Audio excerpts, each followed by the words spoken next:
Hi, today I'll show you how to turn on or turn off a camera timer on your T-Phone 6.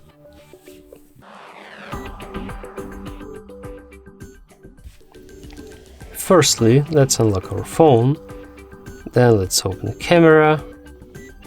Okay, let's turn on. Now let's press on timer, and now we can choose between 3 and 10 seconds. Let's choose 3 seconds and press to take a picture. As you can see, everything works.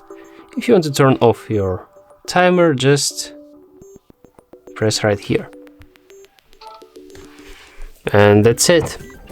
Thanks for watching, press like, subscribe to our channel, and see you next time.